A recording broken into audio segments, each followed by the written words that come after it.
Good day. We start a new week here on Take Two with Jerry and Debbie. I'm Jerry Usher along with Debbie Georgianni, and it's here, folks. It is here. If you were watching your TV at all over the weekend, you know it's here. No, I'm not talking about the presidential election. Unfortunately, that's still several months away. But I'm talking about really what has become a marketing sensation, kind of like the Super Bowl.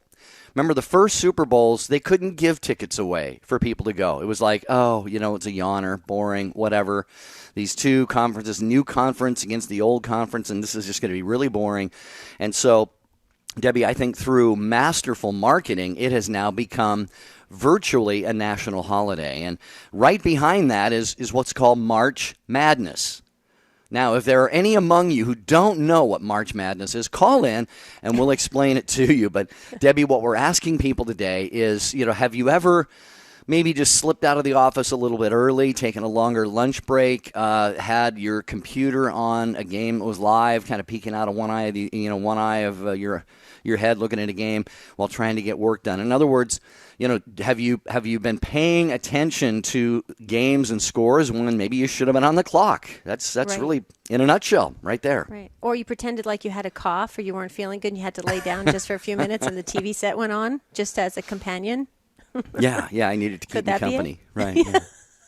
Well, so we're asking people to kind of fess up. So we're going to get a lot of confirmation names calling in, trying to be anonymous. You realize that, right?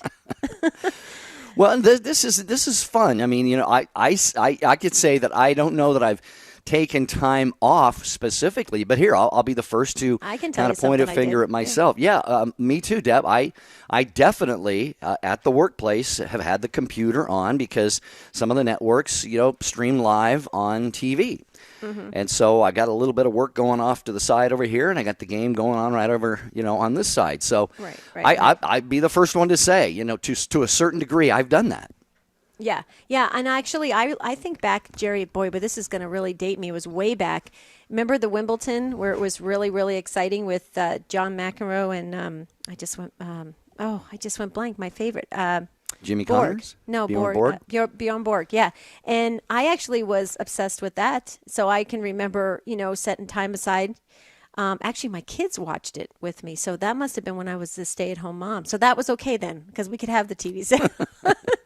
But still, you do get, there's certain, sporting events that kind of are shocking. Like, remember the Olympics, the hockey, the Olympics, that I was kind of, engrossed in that too. So, I guess there are certain, exciting things that are like these huge challenges that are happening. And, do you set that time aside to maybe, say I'd rather watch this than maybe do the paperwork that's in front of me. I don't know. That's an interesting topic. I don't know if I've ever actually done that per se, but I can tell you that if something was really exciting on, I probably would. Well, you can DVR it now, right?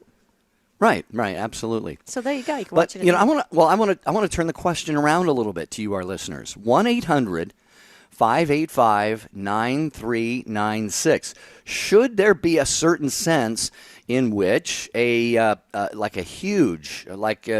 the U.S. U.S. women, of course, have played and won the World Cup many times. Let's say the U.S. men all of a sudden made it to the World Cup. I don't know. I think those games are probably on weekends now, but let's just say it fell on a Tuesday. For the sake of national pride, would there be a sense in which there'd be an understanding on the part of employers, that you want to be part of this historical moment? You mentioned the U.S. Over hockey, over Russia and hockey. I believe it was in 1980. So, these are things that really, I think they test us at times. The tie-in with our faith here is, we want to be trustworthy, Debbie, obviously, on our jobs. And yet at the same time, how far, if even a little bit, can we stretch and take a little bit of extra time or maybe neglect work altogether to see something that we believe is important and possibly even historical? Right, exactly. And maybe it's also relaxing. I mean, a lot of people have high stress jobs and, to take a personal day to go, and watch something that is enjoyable to you. I mean, I mean, where is the harm in that? I mean, unless it does neglect work and you can't get your work done and you miss deadlines and stuff.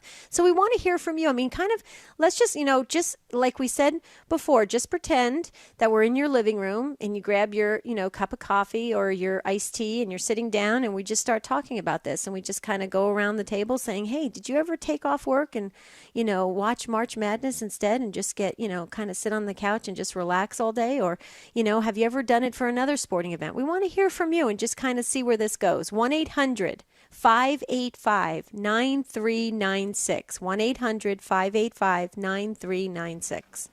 Well, and again, for those of you, there are a few perhaps who aren't really up to date on what March Madness is, and they call it that because it's the culmination of the NCAA basketball tournament. So the selections, they have the 4 regions, 16 teams in each region. They were all selected yesterday, and there's a couple of play-in games, they call that, but it really, in essence, starts for real on Thursday. So you've got all day Thursday. I'm talking about from I live on Pacific time, so it's like 8 or 9 a.m. until 10 or 11 p.m. all day Thursday, all day Friday, all day Saturday, all day Sunday. And then that pairs it down to 16. They call it the Sweet 16. And so it's not quite as wall-to-wall the following week, but it's still Thursday, Friday, Saturday, Sunday. And then they have the Final Four. So in a period of about 2 weeks, you have got thousands of hours of basketball coverage, and this is just what kind of, Debbie, I think gets a lot of people's adrenaline going. They're just like, man, when's the next game on? When's the next game on? Anticipation, huh? Yeah. Yeah, no, that's really cool. Well, we're going to take a break in just a minute, but I just wanted to share, where social media is weighing in on this subject, Jerry, and I think it's really interesting. Jamie says, we don't watch basketball. Even if we did, no thanks. And Debbie says, no. And then John said, I've never called in sick to watch a sporting event, although I do remember once when I worked second shift as a computer operator, we set up a TV in the computer room to watch a heavyweight fight that lasted about 12 seconds. My partner in the computer room went to the restroom and missed the whole fight. Well, and here's another thing. If your workplace, if your boss says, hey, I'm going to put up a couple of TVs for this. As you kind of walk down the hallway, you pass by a TV, at least you get to see what the score is. Or maybe they're cool with that. Maybe they say, you can take a day off or part of a day. Hey, if your team is on, just make up the hours somewhere else. A lot of lost productivity, though, in the workplace. We can talk about that when we come back. But your takes are what drive this program at 1-800-585-9396. Something amazing is happening on EWTN.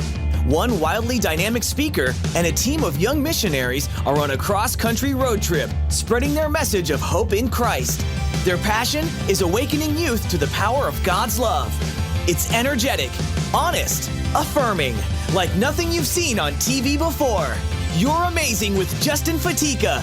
Thursdays at 10 p.m. Eastern on the Global Catholic Network, EWTN. Hi, I'm Doug Keck, the host of EWTN's Bookmark, and I wanted to tell you about a new book, Praying with Mother Angelica, Meditations on the Rosary, the Way of the Cross, and Other Prayers. It's a wonderful new book available right now. Order it today. To get your copy of Praying with Mother Angelica, log on to our web store, EWTNRC.com, and type in item 80008, 24 hours a day, 7 days a week. This is Bishop John Brungart of the Diocese of Dodge City. This is Colin Donovan, Vice President for Theology. This is Father Larry Richards. Lenten blessings from all of us at the EWTN Global Catholic Radio Network.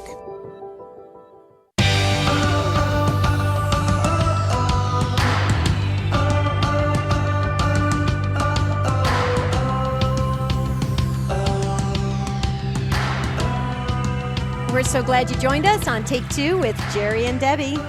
We're talking about March Madness today, and Jerry gave us kind of an education on exactly, for those of us who may not be completely familiar with what March Madness is. And it's, exciting. You could probably, as you could hear in Jerry's voice, kind of the excitement of, one game after another. Is that it, Jerry? So it's just like they defeat the college. It's college basketball. So what? Yeah, what do it's they do? college basketball. They have it for men and women. And there's usually simultaneous games going on at one time. So they'll switch back and forth from one arena to another. And then they got all the other scores on the top. And the thing is, Debbie, I want to hear from people about this too. Do you fill out a bracket? All right, this is huge now we're stuff. Getting serious. Yeah, in the office, I want to hear from people who fill out a bracket and how well you do. And do you fill it out based on what the experts on TV say? Because they always say, "Oh, this team's a lock, this team's a bubble."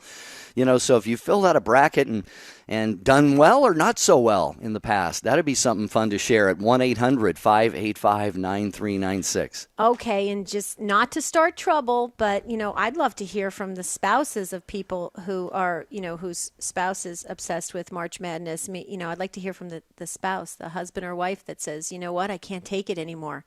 They're more interested in March Madness than they are in ... whatever else. Okay, so maybe we want to hear from that. You want to hear that? Yeah, why not? Is that like opening Pandora's box? I don't know. I don't know. Okay, it's in fun though. It's in fun. It isn't fun. It isn't fun. But it does bring up an issue, Jerry. I really think this is important. It does bring up an issue that when there's certain things in our world that we are drawn to that are exciting, and we know that there's millions of other people drawn to it as well. Is that the best? It goes back to this, Jerry. I ask, is that the best use of our time? As Catholic Christians, is it the best use of our time? Because, we are here on a mission. We are here with a purpose. We are here, obviously to get closer to God and bring others with us. So is that the best use of our time? And maybe we could also, talk about that too. 1-800-585-9396. Yeah, and it doesn't have to be March Madness either, for that matter. If you find yourself, in the past, you and your golfing buddies, you just said, hey, we can get out early, get an early tee time, and, maybe 30 to 60 minutes late to work, but, boy, it's going to be worth it. It's going to be fun. Or you take that lunch break to go to the gym, and instead of, your hour, you take 90 minutes or 2 hours. And I will tell you this. I used to do that all the time when I worked at Catholic Answers. But there's a reason.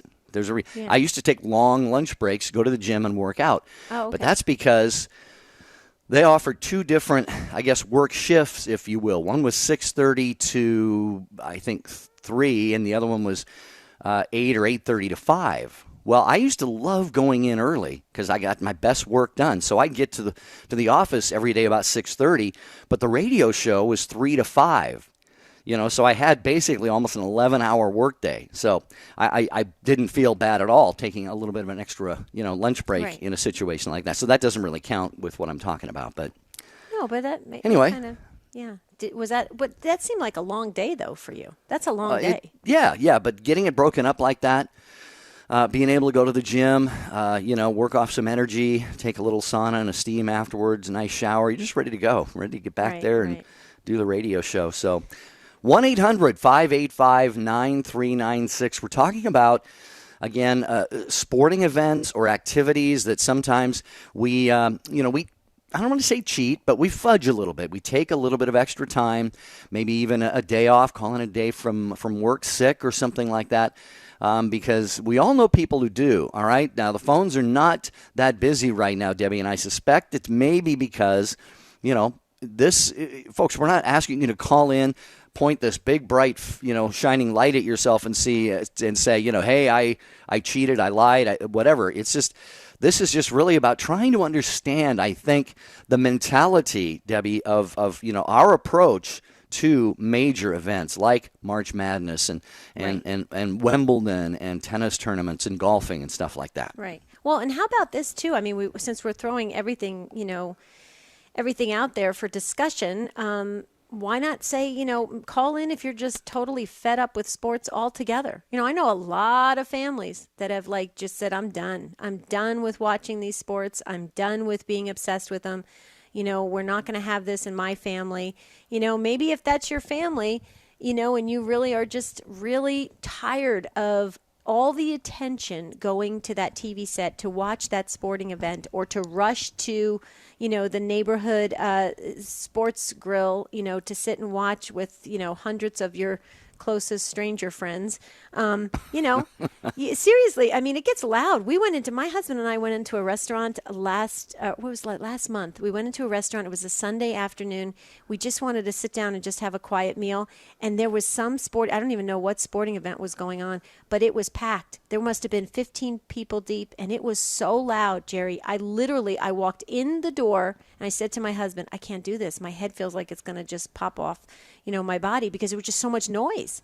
So is that relaxing? I mean, maybe that is relaxing. Let's hear from you. Maybe that is relaxing, or maybe you're one of the families that says, no way, that's not relaxing, and that's not what we want to do. So call in 1-800-585-9396. Yeah, and a lot of these things take place on Sundays, which is, supposed to be a day of rest and a day of worshiping the Lord. I know a lot of people will say, nobody should do any work on Sunday. Well, where I'm at my sister's house in Silverdale, Washington, getting ready for a pledge drive this week, Debbie, as you know, and the power went out yesterday. So if nobody, under any circumstances, ever worked on a Sunday, they'd still be working on trying to get our lights on. So there's an extreme position on that, but then for so many of us, you hear it all the times from spouses, well, for example, my husband, he didn't want to go to church because, his team was playing, on Sunday. I've heard that a lot. And, there are ways to get to Mass, and still make sure that you catch your team or the games or whatever.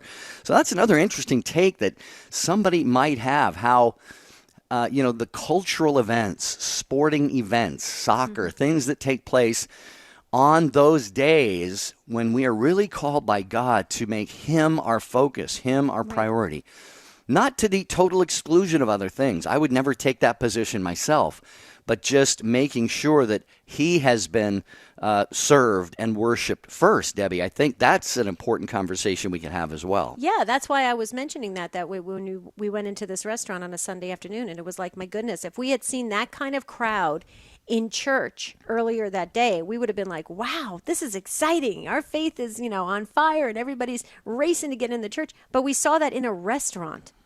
I mean, so what does that tell you about human nature? I really think this is an interesting topic. Maybe we should look at this. Well, we know we should look at this from a different angle, Jerry. That's what Take Two is all about. Taking a fresh look, a new look, a different angle on things. And so we want to hear from you. Phone lines are definitely filling up, and we're just making sure they all get screened and get on. So before that happens, please take the opportunity to call in and share your wisdom on this subject. 1-800-585-9396. Okay, I think we're ready. I'm excited. First up is Tom, listening to EWTN Radio in Boston, Massachusetts, on the Station of the Cross. Hi, Tom. You are first up with Jerry and Debbie. Hi, how you doing, Jerry and Debbie? Good, Tom. How are you? Good. And yeah, thanks for bringing this point up. And my wife and I got rid of cable a few years ago, and we have an Apple TV, which gets us pretty much everything we want to watch. But I don't think I've watched a sporting event in a long time, and I haven't really missed a thing. I see my guy friends particularly, and I think that it's something that they feel because they're a guy, they need to be watching the football game. And I remember trying to talk to my father when the football game was on, and it was, he wasn't paying attention to us. And that's a tough thing as a kid. They don't understand sports, and they don't get why it's so important. And if I think in the scheme of things, it's really not that important. So, I live in Boston. I love the Patriots, but Tom Brady's not going to parent my kids for me, and so I think the priorities, sometimes society just makes it a little backwards for you. Right. So, Tom, first of all, I commend you for giving it up. I think that is awesome because it does allow you to have that quality time with your family, because that's what we're here to do, is to get ourselves and our families and our spouses to heaven. And so, I would kind of question if Tom Brady could do that. You know what I'm saying? Or any other, I'm not trying to criticize any sporting, but do they really help you get to heaven? Are they the people that can help you get to heaven? They're entertaining, but maybe not. Although I will tell you that those athletes that do, get down on one knee and say a prayer, that does inspire me. That does make me, realize, wow, they do give credit for their gifts to God, and that is beautiful. So I will say that. So that is inspiring, and it's unfortunate that we've taken that out of the culture. They're not allowed to really do that much. But Tom, I want to ask you this question. So you talked about your friends saying that it's kind of like, what they are supposed to do as men, if you will. Do you get needled at all, that you're not up on the latest sports stats and all that kind of stuff? Do you ever get needled by your friends? Every now and then, the conversation typically amongst guy friends turns to sports. And to me, I think it's just another way that, they want to prove their worth. And it also comes, I think, from some insecurities about, not wanting to talk about other things like your faith or your family or, your priorities in life, because it's an easy topic for guys. And, it's a lot harder to tell your friends how much, how wonderful your wife is, and things that just really aren't considered, manly or, really aren't valued by our culture today. So. Good stuff. Very good, Tom. Yeah, absolutely. Love your perspective on that, Tom. I'm kind of the same way. I grew up playing every sport. I mean, when Mom wanted us out of the house, she just said, get out. And, we grabbed a football, a basketball, climbing trees, whatever. I mean, it was in our DNA. I played Babe Ruth, and then in high school, junior high and high, it was football, basketball, baseball, track, just unending. And really up until just a few years ago, basketball every day, sometimes twice a day, and God has to kind of do a work in your heart, I think, to maybe, I don't want to say take those things away from you, but get you to change your perspective a little bit. And now, even my favorite teams, and I still have very strong, affiliations with certain teams, when they're playing, if I have nothing else to do, I'll just flip it on for a few minutes or something. But so I hear you, Tom. I think it's a good place to be. It really is. It's a balanced place to be, I think. Mm-hmm. Some people are just like, oh, no, we must not have any of that. And other people are like, oh, I've just got to watch everything, that airs under the sun. So anything else, Tom, before we let you go? Well, I just always think of Matthew Kelly's, being the best version of yourself. And, I'd have a hard time to tell you that watching all the sports every week, all weekend, would really be the one thing that would be making me the best version of myself. And I think if people were honest, they'd probably agree. But I think it's a cultural thing. And, people focus as much on themselves as they spend time admiring other people, then, we'd probably be a lot better off. So. Right. Amen to that, Absolutely. Tom, thank you for being part of our program, Take Two with Jerry and Debbie today. We appreciate it. 1-800-585-9396. That is our number. We are kind of building the show around the question, have you ever called in to watch March Madness, NCAA tournament basketball? But really it has evolved and expanded into a conversation about, what kinds of things are important to us, how we spend our time, especially when it comes to these events and broadcasts that are marketed to us, just like you can't miss this. Don't miss halftime or you will just regret it forever and all of this stuff. Are we being influenced by this stuff? And do we do too much of it, or do we kind of boomerang back the other way? We want to hear your experience on that at 800-585-9396. And I just want to say, Jerry, just to kind of rewind a little bit, I wasn't trying to, in any way to be disrespectful to Tom Brady or any of the other professional athletes out there. But here's what's interesting. What Tom said, which I thought was really interesting, people admire these athletes. There's such an admiration for these athletes. And wouldn't it be great if more of them did open up about their faith walk? And now in this culture, we're actually telling them not to.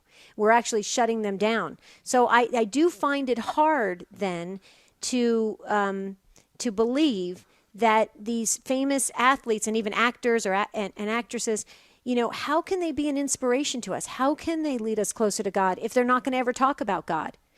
So then it simply becomes just this admiration that is really could be very unhealthy, because it's fame and it's fortune and it's all that kind of stuff, and that's very shallow.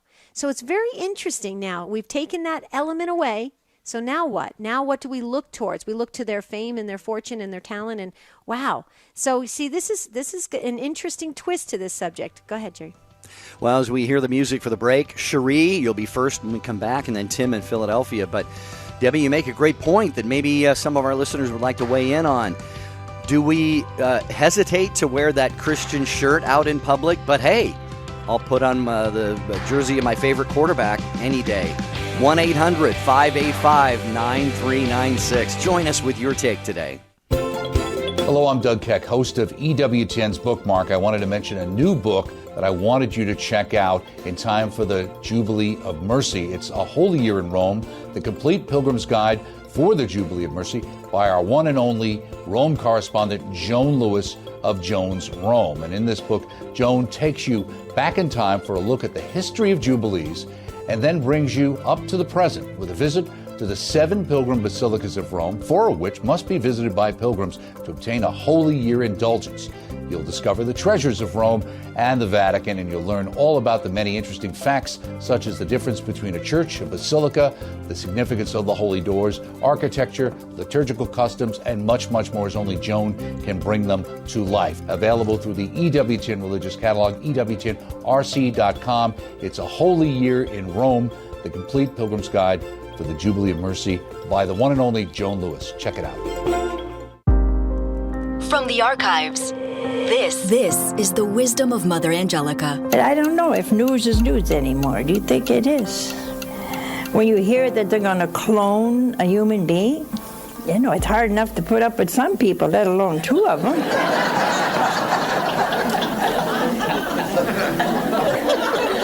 We seem to glorify sin, grievous sin these days, you see. But we say that the sin is worth it to do good. Now that doesn't make any sense, does it?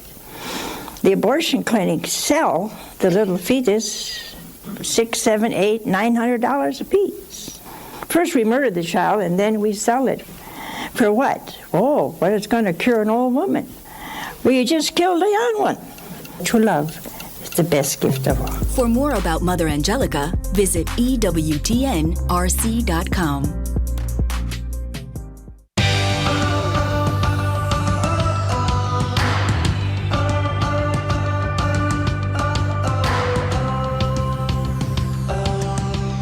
So glad you are with us on Take 2 with Jerry and Debbie on the EWTN Global Catholic Radio Network. We're talking about, it started with March Madness and working all into just general sports and, you know, how that, you know, plays a role, if it plays a role in our Catholic faith walk. But, you know, dear listeners, keep this in mind. Just one second. This show is designed to have conversations and to look at things from different angles. And there's always a way we can tie in our Catholic faith to pretty much every conversation. And we come out of it a little better. We come out of it a little more aware, a little more changed for the better. And it does help us to really look at things from a different perspective. So just keep that in mind when we pick these topics. I mean, there is a method to the madness. Just wanted to let you know. So Cherie was promised to go up next. Listening to EWTN Radio on iHeartRadio. Hi, Cherie. Hi, Debbie. Thank you for Hi. having me on the show. Thank you. Thank you for being here. Jerry's looking around going, what about me? She didn't say hi to me. What about me, Hi, Cherie? Jerry, I'm sorry. Hi, Cherie. I was just going to walk away and go grab a cup of coffee or something. No, so I anyway. kind of liked She it. said hi, you know. Yeah, no, I liked it, teasing Cherie. you. We're teasing you. I loved it, Cherie. You just keep saying hi to me. That's okay. Go ahead. Well, first of all, right before the break, Debbie, you were talking about something which, in my mind, first of all, the word just came up, the phrase idol worship. You know, when in our country, we have so put people on platforms that only Jesus belongs. I had heard one time, this was the most awesome thing I heard, that nobody should be more famous than God, right? You know, and so our challenge in my family, what happened is early on, well, first, let me say your last caller was totally awesome. What an incredible testimony. And he just kind of segued right into my call. But the thing that really impressed me as a child is every single holiday was sports. And so we would make all these preparations and exciting plans for Thanksgiving Day and New Year's Day and all these things. And we'd come together, and all the men would gather in the den, and the TV would go on, and that was the day. And so there wasn't a lot of interaction. There was food, there was shouting, there was excitement, but there wasn't people. You know, there wasn't the relationships being built, which evidenced later on in life. And our family now is just, none of us really have any good relationships with each other. And so when my husband and I got married, one of the first things that we got involved with, the Lord led us to work with Boy Scouts of America. And we were very, very active. And we did this as an act of our faith to God because we believed we were sowing into the ministry of dads and sons. We were helping to rebuild up men in our country because we felt like they had been undermined over the years. And we also felt like that we were just sowing into our country, you know. And so we spent about 14 years serving in Boy Scouts of America, and this is what we found. We found what your last caller was saying. The moms and dads would actually stop coming to meetings with their children for 3 to 4 months because it was ball season where we live. And we were very respectful of that. We were very considerate, but those children would not excel. And what was happening was in sports, they were learning a few disciplines, but in Boy Scouts of America, we were teaching a broad range of disciplines. And so it was often said to me, you know, by parents that were sports parents, it would be said to me or my husband, do we really have to come to that? I mean, we have a ball game. I mean, how important is this? You know, this ball game is really important. And so how could we sit there? I mean, we could. We used to try to list it off and go out through that, and it was exhausting. And then we realized that, you know, we watched those families, and we would hear through the grapevine that at games, the moms would come unglued. They'd be on the field fist fighting with the referees, you know, stuff like that. And here in Boy Scouts of America, it was God, country, family, not necessarily in that order, but God first. And so we were trying to teach principles for life, especially in a godly perspective, because we were always doing it through the church environment. And so my husband and I early on got frustrated, but later on we realized that our country, well, let me say in my community, it has become so obsessed with ball that they even give up church. If it's a soccer day, the churches are empty. If it's a football day, the churches are empty. We have a mass at our church called the Last Chance Mass. And like last night, it was loaded up with people at 7 o'clock because they were doing sports all weekend.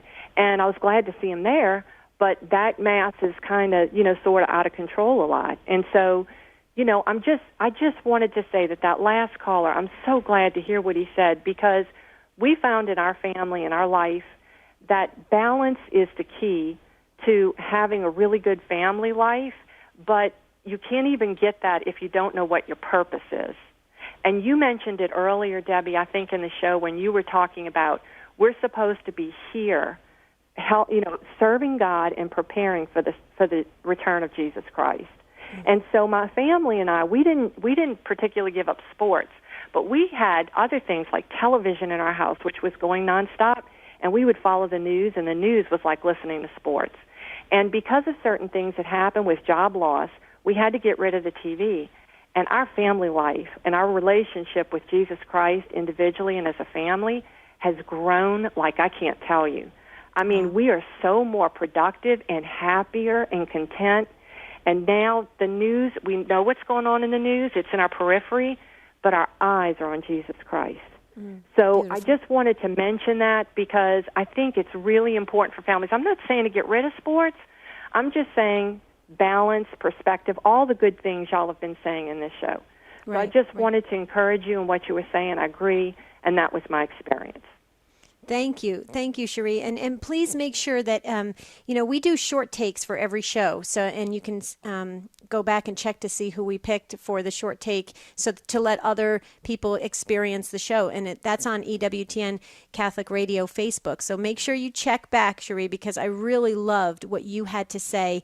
I really think putting it into balance, putting it into perspective, really understanding that relationships is what we're here to. We're supposed to be in relationship. That's why we're here, and to get it to help each other. And yes, to everything you said, and thank you for affirming Tom, who called in from Boston, Massachusetts before you, because we felt the same way when Tom spoke. It was really, admirable. It was really, just amazing that he, made that decision, and it's really, it's really made a difference in his family, obviously, because he can spend that quality time with his family. So way to go, Cherie. Thank you so much from Mississippi. We're so glad you called in. Beautiful. Jerry? Yeah, thanks, Cherie, for the call. Appreciate it very much. The only thing I would add to that before we get to Tim in Philadelphia is just, this has to be something that is prioritized. Our faith has to be prioritized. It's like in day-to-day life, we don't always, write these things out, but here's how, typically goes. You get up, you shower, you go to work or school, or you eat. Okay, there's a meal there, and it's never skipped because, you need it. It's important. A few hours later, you eat again because, you need it, and, it's just part of the daily routine. Dinner time, supper time, there's another meal.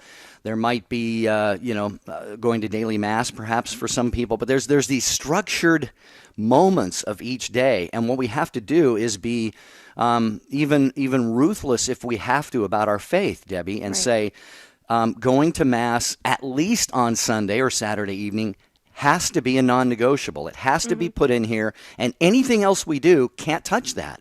Right. Nothing touches the meals that we eat because we know how important those are. Nothing touches the sleep that we get because we know how important that is.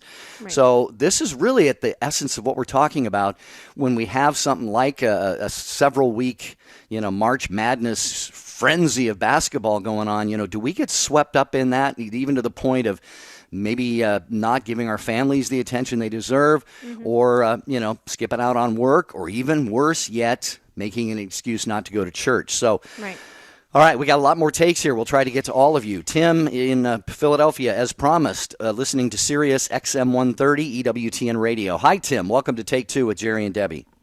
Hi, guys. How you doing? Hey, pretty doing well, Tim. Anyway, I'm glad that you're touching on this topic.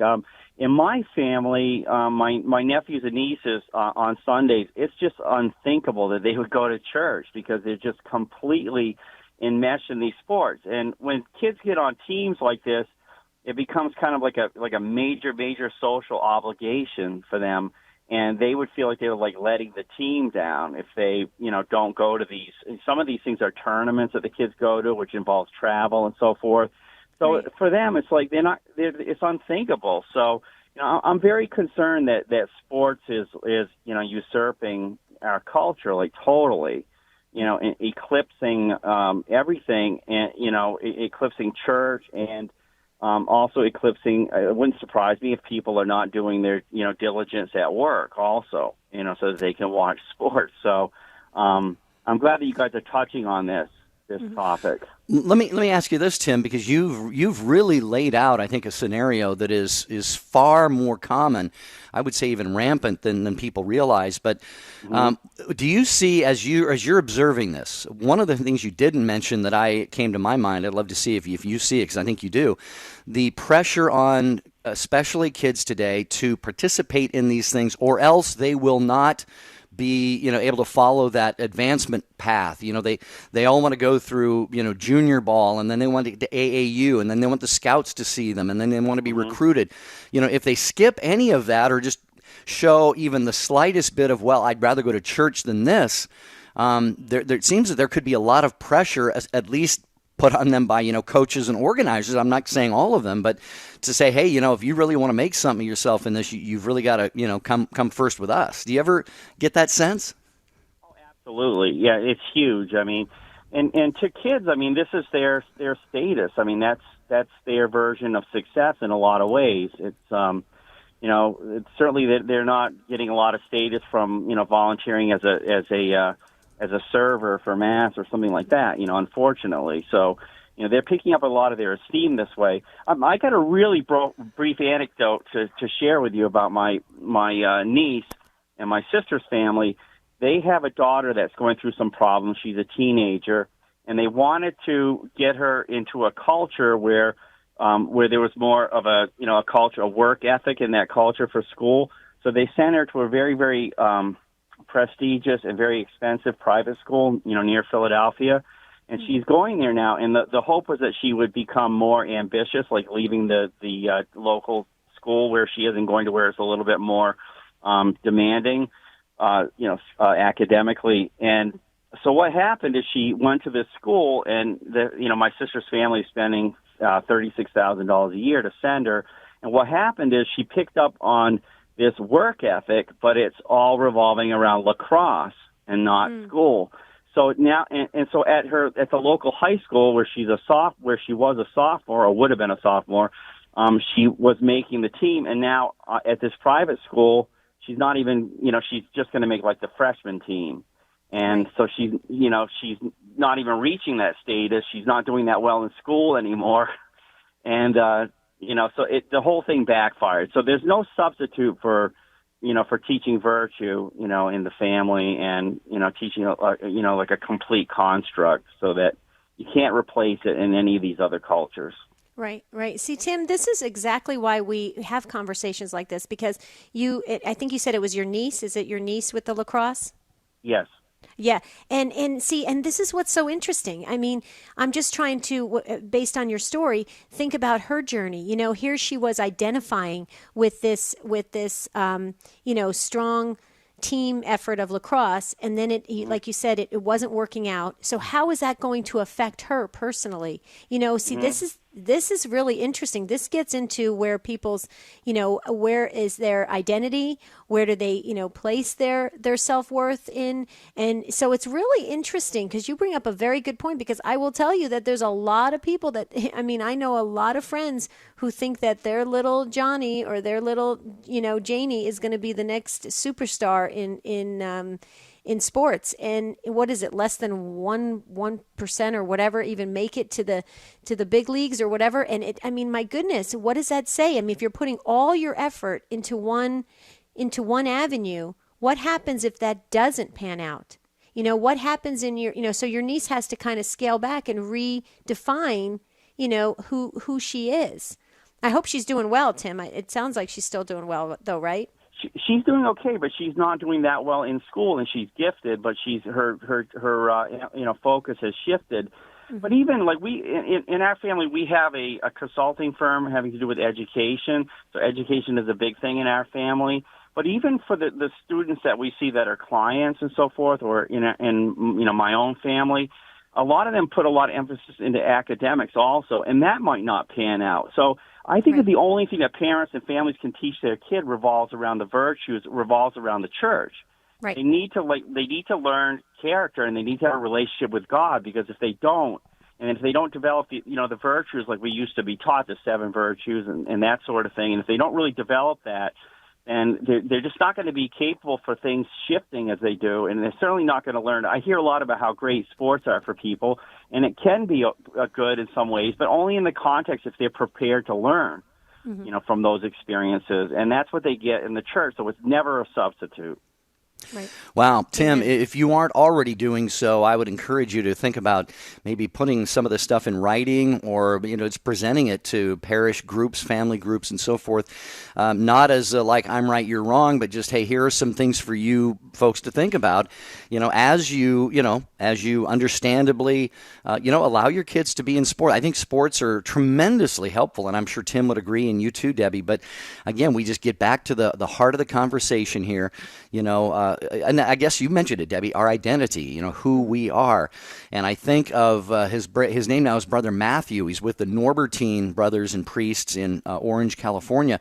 He was on his way up very rapidly in the Oakland Athletics baseball system, MVP of the A League, and then he was in AA and had a few little minor injuries, but his name was Grant Desmay. And he made the, I'm sure, very difficult choice to leave all of that potential fame and fortune behind and now he's just a few years away from being a priest. And there are others too. Chase Hilgenbrink was a soccer player. I think is in the seminary now. And so, it's not impossible, to go down one path and then to realize, hey, I really want to be that best version of myself. So, Tim, thanks again. You really made this a great show with your take, and we hope that we'll hear from you again. Yes, thank you, Tim. And also, you said for Tim to put this in writing. I was just going to throw out a challenge because I had goosebumps when Cherie was talking from Mississippi. Cherie, if you're still listening, you should really be telling your story as well. I thought you were so well spoken. The way you painted the picture of your family when you would have the sports on, and how there was not the one-on-one relationships happening. That's huge, and that's really a lesson that we all need to learn from, so that when we're raising our families, we can learn from that. So keep that in mind too, Cherie. Okay, Jerry. Yes. Oh. Okay. I thought you might just take it. No, I thought you might no. take us to Donna in Laredo, Texas. I'll do that. Okay. I'm so happy to welcome Donna, listening on EWTN on Sirius XM 130, as I said, in Laredo, Texas. Bill, hang on. You will close the show. But Donna, you're up right now on Take Two with Jerry and Debbie. Hello? Hello there, Donna. I'm kind of all, can you hear me well? Yeah, just perfectly. Fine. Oh, okay.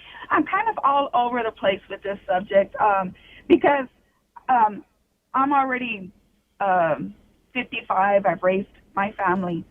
But 3 years ago, my son was killed in a car accident. And a year after that happened, I was invited to an Acts retreat. And going to a Protestant church, it's of course, it's only open twice a day on Sundays. Well, some of them, not all of them. And then we would have church on Wednesday night, so there was no other time really to go to church or pray. But once I started going to the Catholic Church, on Sundays there's like 3 masses. On Saturday nights there's a mass. So if you want to watch a game, you've got really the rest. You can still have plenty of time to go to mass. But thinking back before my son died, we was really all about football. And what helped, I was a single mother that had to work 2 jobs. So the kids more or less were raising themselves.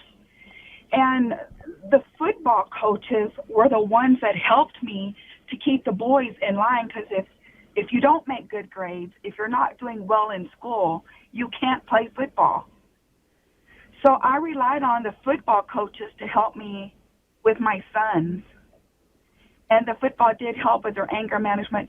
And we would go to church on Sundays, but, that was the before me, before my son died. Now there's a complete different me, Mm-hmm. But yeah, Donna, I just want to say something here. We're getting short on time. I want to try to save time for Bill in Trenton, New Jersey. But what you're saying, Donna, could be not just a show, but we could do a week's worth of shows on this. The interaction between young athletes and their coaches, and how they're treated and so forth. We see, and I'm applauding what you're saying, and that was my experience, Donna, when I was growing up in school. The coaches actually cared about you as a person before they cared about you as someone who could run fast, jump high, throw a ball really far, and that helped me. It helped me tremendously to be the man that I am today. I'm a little concerned that in some quarters, at least today, that it's not given as much priority. Especially, you've got colleges recruiting kids in junior high, freshman year, sophomore year of high school now, asking them to sign contracts because to sign to go to those schools, because, and this is it's outlandish. Let these kids grow up, let them be who they're going to be, have fun in high school with their friends, and not have all this pressure of being recruited and which college am I going to go to, and half of them are just worried about how am I going to get rid of this acne, Mm-hmm. So and then you see in pro sports, don't even get me started, things that a pro athlete does that would guarantee you or I or Debbie would never work again, at least in that particular field. And they get a little hand slap and, maybe a few dollars taken away, which for them is like 50 cents. So I don't know, I got on kind of a high horse here, but I think if we had what you're describing, Donna, at sports in all levels right now, things would be so much different. Anyway. Well, no, I agree with you, Jerry. Made any sense at all. It made complete sense. And Donna, I think you stated it so beautifully. You had role models for your children that were in the coaches. And that's beautiful. You were blessed. I mean, you were really blessed to have that influence on your family. And that's what we wish for everyone, is to have community leaders, community coaches and teachers and all sorts of role models for our children to look up to as, people that they can, really, try to, impress in a sense, because kids will try to impress those who they, are fond of and who they respect. But Donna, before we let you go, we really pray by name for all of our family of listeners. And you said that your son was killed 3 years ago. Can you impart his first name so we can hold him up in prayer, Donna? His name was Jake. Jake? Yes. Okay. And so just know, Donna, that you've got lots and lots of prayers for your family and for the repose of the soul of Jake. And just know that. So you can take comfort in knowing we're all praying around you. And that's really that hopefully will bring you just a little sense of hope and peace. And so, Donna, thank you. Thank you for your take today. Thanks for being a great mom. We could hear it in your voice. Thank you so very much. Have a beautiful rest of your day. Yeah, Donna, thank you so much. We're going to get Bill in here real quickly. Bill, we've got about 2 minutes. Bill is listening to EWTN Radio on Sirius XM 130 in Laredo, Texas. Hi, Bill. Oh, we just lost Bill. Bill just hung up. Wait a minute, Bill. Call back. Well, I see that line is ringing again. If that's Bill, we'll try and get him on, but we just have about 2.5 minutes to go until the end of the program. But anyway, Deb, good program once again. The insightfulness of our listeners just really, it just blows me away every day that, Here's Bill. Is Bill back on? Can we get him real quick? Can we get to him? Yes, we can. Bill. I think he was in Trenton, New Jersey. Aren't you, Bill? Yes. I am, and thanks for taking my call. That's a hard call to follow. I couldn't imagine going through what Donna's going through. And that doesn't end in 3 years or 30 years. That'll always be with us. So, that was a tough call to follow. I'm a parent. I have 4 sons between 4 and 15. The school-age ones all attend Catholic schools. Thank God they're sports kids in the sense that I wasn't. And my high school career was a bit more checkered than my own son. So I'm grateful for the focus that them loving sports gives them. But it does make Sunday a complicated day. I mean, we very much try to keep Sunday as, we get up, we go to Mass, have breakfast, go to Mass, have dinner as a family. And as they get more and more involved in sports, that becomes very hard. With the public system or with travel teams and all that aren't associated with the church, it's hard enough. I guess one of my frustrations is a lot of times the CYO games are on a Sunday. And yes, the church gives us the vigil masses on Saturday now, and that's great. But being told by a coach, for example, you can squeeze Mass in on a Saturday night because the game on Sunday morning is more important. To me, that kind of reverses the priorities I'm trying to set for the kids. So I guess my comment is families that are trying to keep Sundays and holy days of obligation for Mass and a little family time should get a lot of support, I guess, from the parishes and the sports organizations, even when they're associated with the church. Sometimes they don't. Good take, Bill. Appreciate that very much. That's going to bring this episode of Take Two with Jerry and Debbie to a close. Tomorrow, we are going to talk about long-distance love affairs. I was actually in one time. So if you are carrying on a romance, hoping that it leads to marriage with someone maybe in a distant part of the country or the world, share your takes tomorrow. Debbie, until then, have a beautiful and blessed day.